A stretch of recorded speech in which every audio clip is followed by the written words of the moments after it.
এই সব চুপ করো, সবাই চুপ করো। এই চুপ। সিলেবাস শেষ হয়নি, লাস্ট কি হয়েছিল? লাস্ট কোন চ্যাপ্টারটা হয়েছিল? Quadratic equation. হ্যাঁ স্যার। তো কোয়াড্রেটিক ইকুয়েশনে কারো কোনো প্রবলেম নেই? আছে। পুরোটা হয়ে গেছিল, আমি অনেকগুলো অঙ্ক করে দিয়েছিলাম একটা মতো, বাকিগুলো তোমাদের করতে দিয়েছিলাম, হয়ে গেছে? না স্যার হয়নি। ঠিক আছে, কোয়াড্রেটিক ইকুয়েশন নিয়ে কারো কোনো প্রবলেম নেই, তাই তো? স্যার প্রবলেম আমি নেক্সট চ্যাপ্টার স্টার্ট করব, তখন কিন্তু বললে হবে না। স্যার প্রবলেম আছে থাকলে এখনই বলতে হবে। স্যার প্রবলেম আছে। কোনো কারো প্রবলেম নেই? আছে। ঠিক আছে, প্রবলেম নেই। প্রবলেম আছে স্যার। ঠিক আছে, প্রবলেম নেই, শুনলাম তো আমি।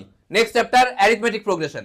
আচ্ছা, অ্যারিথমেটিক প্রোগ্রেশন খুবই সহজ জিনিস, খুবই সহজ একটা স্যার চ্যাপ্টার। প্রবলেম আছে স্যার। কিসের প্রবলেম আছে? Quadratic equation. সেটা তোমার প্রবলেম। যখন বলেছিলাম বলতে পারছো না? বলেছিলাম তো। বললাম তো যে কোয়াড্রেটিক ইকুয়েশনের কার প্রবলেম আছে। এখন তো অ্যারিথমেটিক প্রোগ্রেশন স্টার্ট হয়ে গেছে। স্যার প্রবলেম আছে স্যার। তো অ্যারিথমেটিক প্রোগ্রেশন কে কার একটু জানা আছে? স্যার আমি জানি। বাহ, সাবাস। স্যার আমরা তো জানি না। তো তোমার প্রবলেম ওটা, তুমি জানো না কেন? হ্যাঁ, এ কি করে জানলো? জানো কি করে জানলো? জানো, এ ইচ্ছে শক্তি আর জেদ আর টিউশন মাস্টার।